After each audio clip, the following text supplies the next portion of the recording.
All right, guys, welcome back to the channel. JL Scott Fishing and Eats. We are going to break down a little bit of hot topic going on in the fishing industry right now is pure fishing. Kind of got brought up in a recent Ben Milliken video, Randy Blockett video, really in the context of what's wrong with the fishing industry today. And so we are going to break this down in a manner of just from a standpoint of who is pure fishing, right? A lot of us have pure fishing products in our tackle boxes, in our trucks, in our houses, in our garage. May not even know. You may not even know that it's actually a pure fishing brand. So let's go over the brands first, and then we're going to talk about why this dynamic of pure fishing is exemplary of what's happening in the fishing industry today. Okay, so you can come up here and click. You can go to Pure Fishing. Obviously, we'll go to brands. Our brands, Pure Fishing. Obviously, these brands are going to stick out at you. Okay.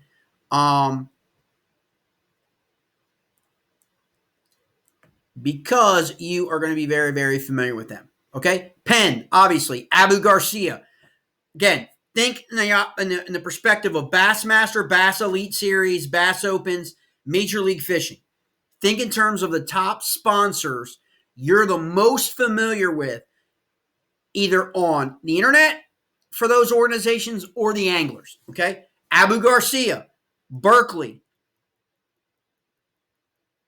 Ugly Stick, Fenwick, Pflueger, Savage Gear. That's our more recent addition in the last few years to the Pure Fishing lineup, because what most people are unaware of, Pure Fishing itself, and Ben Milliken didn't touch on this, but Pure Fishing itself acquired Svedson, which owned Savage Gear and a whole bunch of other companies as well. They purchased that in the last few years. So Savage Gear is now part. Now, if you're from my parts, you understand Savage Gear is well known for muskie fishing on the Upper James River and places like that, the New River, Upper James River. So, again, another brand they added, okay, after Newell had purchased, okay, Pure Fishing. Plano, obviously, Frable, Grays, Johnson, JRC, Mitchell, Hardy, Stren, Spiderwire, Shakespeare, Vonstall. Okay, most of these brands you find at your major retailers in America, fishing departments, Dick's Sporting Goods, Bass Pro Academy, you name it. Okay, no matter where you live in the country, you're going to find most of these brands. They're going to be in mass retail. Okay, and so the trajectory of Pure Fishing and why it was used by Ben Milliken was because private equity. Sycamore Partners bought Pure Fishing from Newell Brands back in 2018. Okay? So 5 years ago. Before the pandemic. Okay?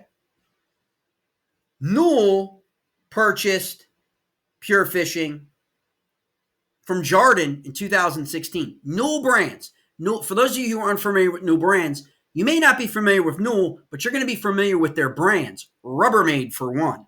Okay? Elmer's Glue. Coleman. Camping. Think camping and outdoors. Coleman. The Sharpie pen. Okay? Calphalon. In your kitchen, your cooking pans. Yankee Candle. They have amassed a ton of brands. Okay? Newell Brands is not a private equity concern. Newell Brands is a company. Okay? Fortune 500 company, trades on the New York Stock Exchange. Trades on the over-the-counter market. And it's about $7-8 a share. Okay? Now, Newell bought that from Jarden. Okay? Jarden bought Pure Fishing in 2007. I think from the original family. So Jarden, which owned brands like Crockpot, Oster, Sunbeam, Mr. Coffee, Food Saver, okay? List goes on. They buy Pure Fishing, okay, in 2007. In 2016, Jarden sells to Newell for $13 billion, okay? A chunk of change. Then in 2018, in order for Newell to restructure all of its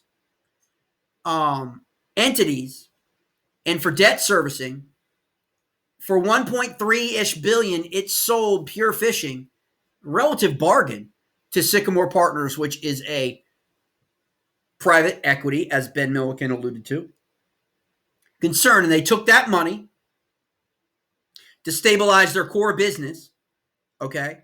At the same time, Newell also owned Jostens. If you remember Jostens, Jostens is that company that we all got like for our high school rings and college rings and all that stuff. You guys probably remember that. Most of you guys probably do. If you got a class ring, it probably came from Jostens. In that same time frame, Newell sold Jostens for 1.3, 1.4 billion to Platinum Equity, another private equity firm. So Newell bought them in 16, sold them in 18, fortunately for Newell, before the pandemic. So they got Pure Fishing off their books, one way or the other. And they took the money that they got from that sale and they restructured their existing core businesses. So Pure Fishing has been part of Sycamore Partners ever since, okay? Now, it's interesting that Ben targeted Pure Fishing as his illustration because this isn't a new deal. And as I said earlier in another video, he didn't really mention the fact that all these other companies have been bought out since then. For example, Big Bite Baits was recently bought by GSM Outdoors. If you look at my video library, you'll see I did a feature of that last summer or midsummer, I think, when Big Bite Baits got bought. But nobody raised their arms up in the air complaining about how that kind of consolidation or that kind of whatever was somehow a detriment to the fishing industry. Nobody said anything about the $4.5 billion takeover of Cabela's by Bass Pro either. No one said that that was going to impact anglers, that was going to hurt, sponsorships for anglers and all of those things.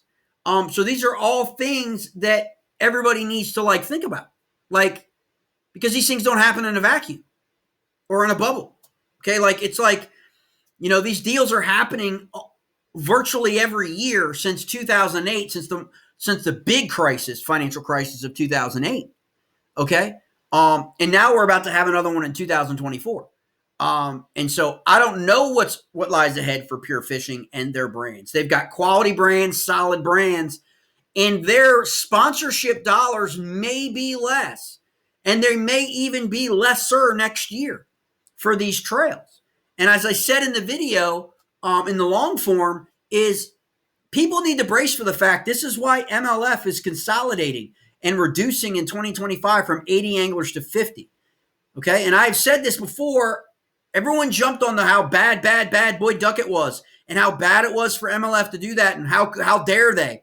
When in reality, you also could flip the coin and look at it like they also could be taking care of 50 anglers to making sure that those 50 anglers have the money, have the sponsorships, have the financial backing and underpilling foundation to actually fish their series, as opposed to now you've got anglers all over YouTube complaining about sponsorship monies drying up and not knowing whether or not they can fish or not. You've also got anglers jumping from MLF to Bassmaster Opens because of, obviously, they did not want to have to compete to get into the top 35 in 2024, or they wanted some guarantee or another path to maybe the Bassmaster Classic or the Bassmaster Elite Series. But there's no indication yet that Bass isn't going to make some fundamental change in 2024, okay? There's no guarantee, right? Based on what the economy is going to look like in 2024. So Pure Fishing was just was the example I think that Ben Milliken hit on, and I don't really think it applies because it's been 5 years since it was divested by Newell in that deal with Sycamore Partners. And I think people can allude to the fact that, obviously the pandemic and now massive sales, and now that we're coming down out of that pandemic, the sales have come down. A lot of these companies that are part of Pure Fishing, which is a normal ebb and flow. But the market, as I touched on in the video, and I suggest you guys watch it if you've got an hour, the industry is projecting growth. So this notion that there's no growth right now in the industry is just false. Okay, there is growth still. It's growing at 4% a year. Okay, even if you factor in the pandemic woes and everything coming down off the high, it's still projected to grow at 4% a year, really 4% over the next 8 years. Okay, that's still growth. Okay, but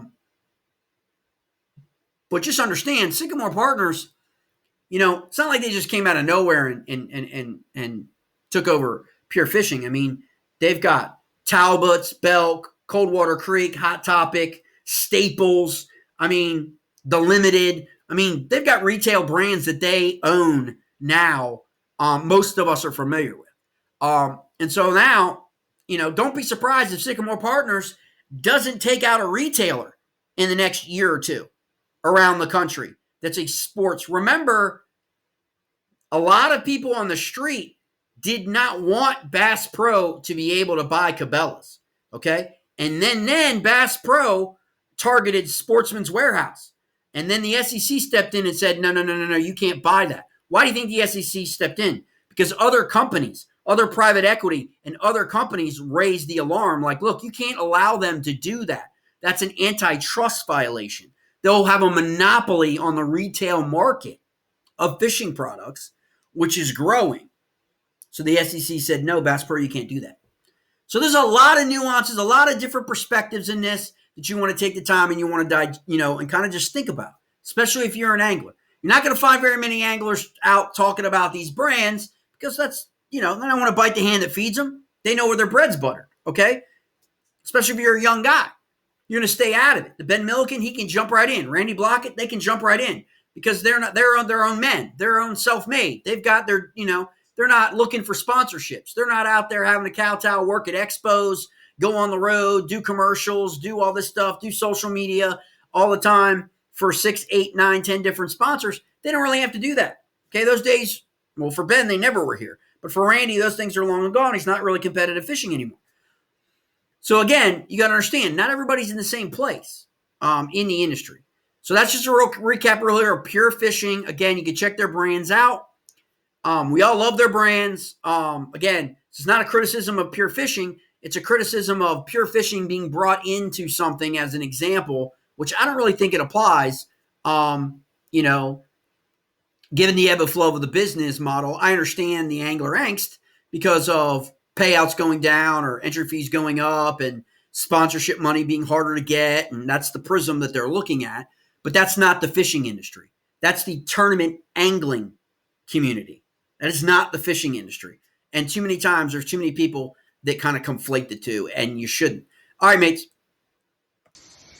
Hey, it's your boy Troy. Check out this citation number 21 of the year. 20 3/4 inches, 4 pounds, 2 ounce smallmouth. Man, we've been in a little bit of a slump, a few weeks since we got a citation, a lot of 19s, including one today. But check out this 20 3/4 inch smallmouth. Beautiful fish. Gonna cut her loose. That's why we bass around.